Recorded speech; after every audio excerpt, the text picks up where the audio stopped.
You spent a lot of time with the Stones? Oh, yeah. Yeah, for me, actually, the first concert I saw in a theater was the Rolling Stones. I thought that rock and roll bands played in bars, and a friend of mine was selling tickets on the sidewalk, and I got to see the Rolling Stones by surprise, 1964 at the Academy of Music, and it was just blew me away. It was the most exciting, thrilling thing I'd ever seen. And for me, those Rolling Stones are the image of rock and roll. I mean, you just see them and you know they're rock and roll stars. What was your early moments of connecting to music? There was music in my house because my brother played, my sister played, and I think I wrote my first song before I took an acting class. But I took so that was actually a first love. In a way, yeah. But speaking of photographs, I want to ask both of you guys this. This is a question that's been interesting to me. And now maybe it's just me, but why is it that photographs of musicians are so much more interesting than photographs of actors? So I don't know if it's just because I put musicians in a different category, but I can't imagine It's very surprising because an actor is kind of trained to project a personality, whereas a musician is doing a different kind of... But has anybody else responded in that way? Do you know what Bruce Springsteen said when I was photographing Bruce several months ago, and he was talking about playing on the Grammys with all these great musicians? And I said, you know, what's that like to be in there and get together and collaborate? And he goes, man, he says, that's why they call it playing. They don't call it acting. From an acting standpoint, we talk a lot about memory, sense memory, using things from your own personal experience, emotion, as an emotional basis to approach, you know, pretty much any scene. I was doing a scene in a movie that I did called Jay Mansfield's Car, and in the scene, I'm being told by my son that he's going off to Vietnam, that he's enlisting it. And I'm, you know, a hippie, and it's basically just this really slow push-in on my face. And I was like, how do I get myself there? And I picked up my phone and texted my son. And I said, quick, send me a picture. And he did. He was on the road. He's in a rock band. He happened to be on the road in a van, some crabby van going someplace. And he just went, sent it, went to my phone. And it came like right before action. And that was it, you know?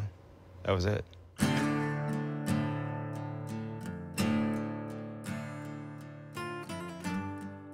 You know, one of the things about being with you guys in photography in general is that when I take pictures of the band, I'm so influenced by the work of the great rock and roll photographers, because being such a fan of music, I also, as a kid, you know, would just eat up any books, any photographs, anything that I could see of a band backstage, on stage. I went to countless like rock concerts when I was a kid. I was like sort of obsessed with not only the music side of it, but also the photographs as well. You know, the rock and roll is a style of music, but the image is so important. You know, they talk about rock and roll being haircut and attitude. And when you think of rock and roll, you'll remember songs, but you'll remember Elvis Presley with his, you know, guitar up in the air and his hips shaking and the sweat flying. And you remember certain images. The image, you know, has a lot to do with whether or not you like somebody, is what they look like, what attitude they're putting out. I dressed very differently for the different bands that I see. You know, if I'm going to see Kiss, I'll have more leather than when I was going to see the Bay City Rollers, for sure, where I might even have a little plaid, which I almost never do. Hence you tapping into your stylist. Well, you want to feel like they feel, and you kind of get into their image and actually participate in their image. I am a fan of a lot of the bands. I mean, I was a big fan of John and Yoko. I remember walking down the hall to meet them, and I was shaking. And in the hallway, I realized that shaking that much, I wouldn't be able to take good pictures. And I stopped, and I took a deep breath, and I said, the only way it's going to work is if I do what I do and they happen to like it.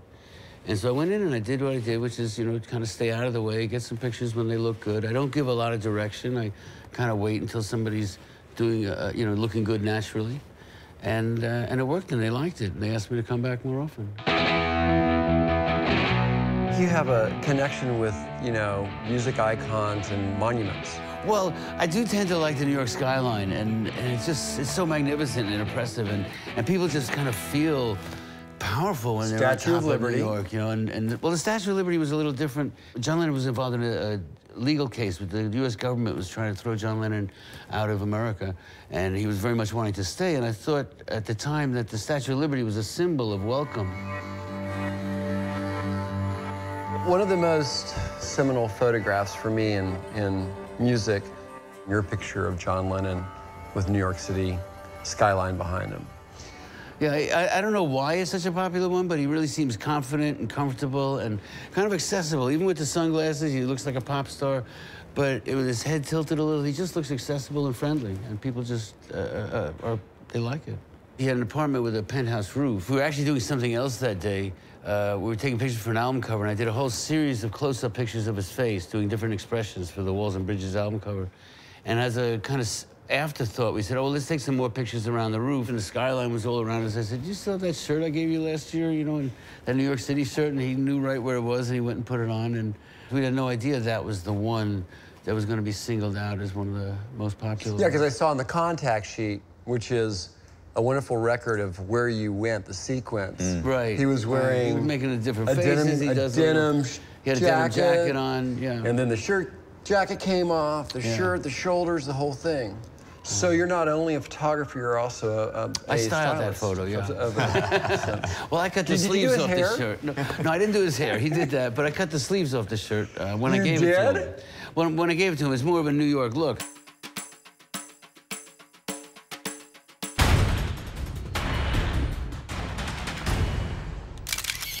Hey, I'm Mark Seliger, the host of Capture, and I'm in my studio with Bob Gruen and Kevin Bacon talking about the stories behind the images. To see more parts of the episodes, click one of the buttons below and make sure you don't miss any of our new episodes of Capture. All you need to do is hit the subscribe button. It's only on reserve, and it's only on YouTube.